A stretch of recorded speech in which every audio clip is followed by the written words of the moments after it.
1 Petrus pasal yang keempat ayat yang ke-7 sampai dengan ayat yang ke-11.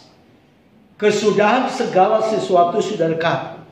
Karena itu kuasailah dirimu dan jadilah tenang supaya kamu dapat berdoa. Tetapi yang terutama adalah kasihilah sungguh-sungguh seorang akan yang lain, sebab kasih menutupi banyak sekali dosa. Berilah tumpangan seorang akan yang lain dengan tidak bersungut-sungut. Layanilah seorang akan yang lain sesuai dengan karunia yang telah diperoleh tiap-tiap orang sebagai pengurus yang baik dari kasih karunia Allah. Jika ada orang yang berbicara, baiklah ia berbicara sebagai orang yang menyampaikan firman Allah. Jika ada orang yang melayani, baiklah ia melakukan dengan kekuatan yang dianugerahkan Allah, supaya Allah dimuliakan dalam segala sesuatu, karena Yesus Kristus, Ialah yang mempunyai kemuliaan dan kuasa sampai selama-lamanya. Amin.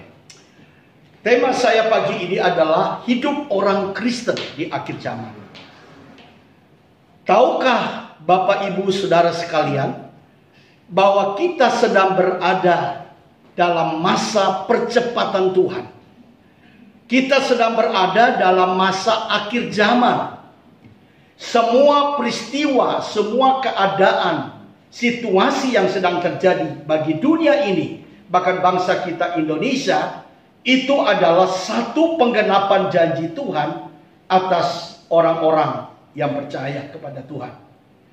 Itu sebabnya kita sebagai orang yang percaya kepada Tuhan, kita harus punya sikap yang benar untuk menghadapi keadaan, situasi yang sedang terjadi hari-hari ini.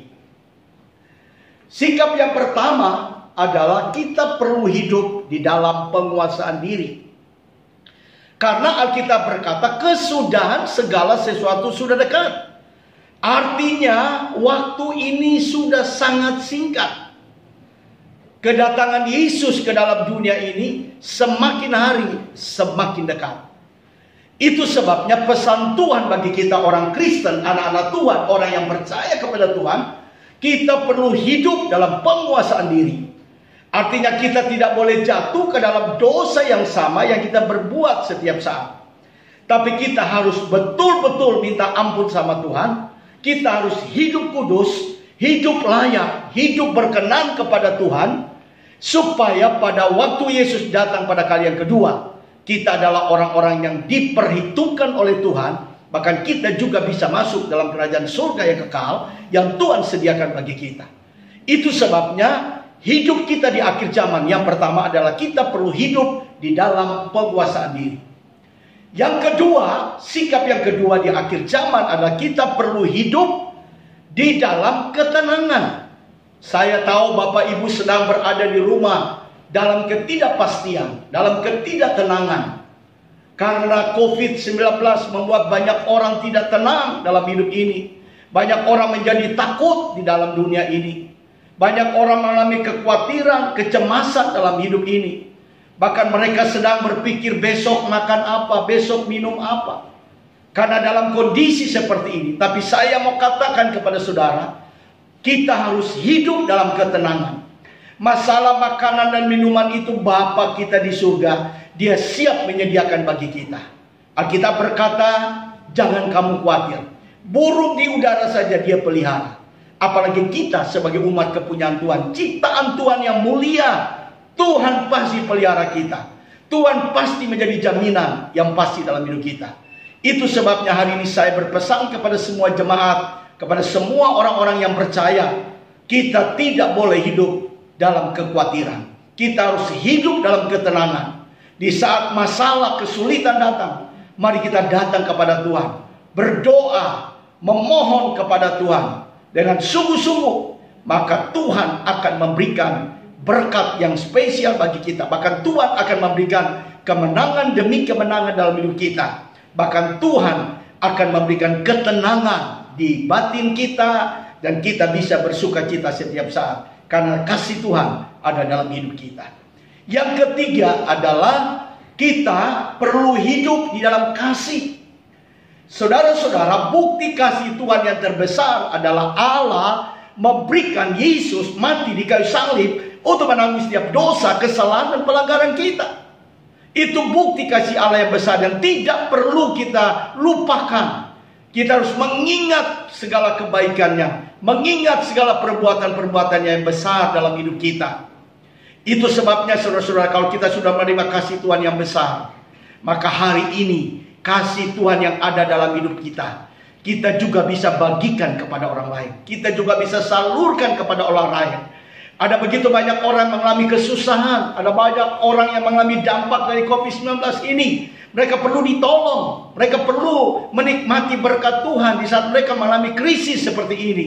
Dan saudara dan saya sebagai orang yang percaya kepada Tuhan, kalau Anda diberkati Tuhan, marilah kita menjadi saluran berkat bagi banyak orang. Marilah kita peduli kepada mereka. Marilah kita care juga kepada mereka. Sebab saya percaya kita pasti diberkati Tuhan. Jangan Anda berpikir bahwa kalau saya sudah cukup, kalau saya sudah diberkati Tuhan, kalau saya sudah kaya, kalau saya sudah hidup berlimpah-limpah, baru saya menolong orang-orang yang memerlukan pertolongan. Tidak, saudara-saudara. Di dalam keadaan susah, dalam keadaan kekurangan, ketika kita memberkati orang-orang yang memerlukan, di situ berkat Tuhan akan tercurah bagi kita. Dengar, lumbung kita tidak akan pernah habis. Lumbung kita selalu diisi dengan berkat-berkat Tuhan yang melimpah dalam hidup kita. Itu sebabnya saudara-saudara, saya berdoa supaya saudara-saudara dipenuhi dengan kasih Tuhan. Punya hati yang penuh dengan belas kasihan. Melihat orang-orang yang letih, lesu, lemah, berbeban berat, orang-orang kekurangan, supaya mereka juga menikmati berkat yang sama seperti kita mengalami berkat Tuhan hari-hari ini. Yang keempat, yang terakhir adalah kita perlu hidup di dalam bersaksi. Saudara-saudara, dalam keadaan sulit seperti ini, banyak orang memerlukan Tuhan Yesus. Dalam keadaan sulit seperti ini, banyak orang mudah dan gampang berjumpa dengan Tuhan. Itu sebab saya pesan kepada anak-anak Tuhan, orang percaya, mari ini waktunya untuk kita bersaksi. Mari ini waktunya untuk kita memberitakan Injil kepada mereka, sehingga mereka bisa juga mengenal Yesus seperti kita mengenal Yesus, dan kita juga diselamatkan oleh Tuhan.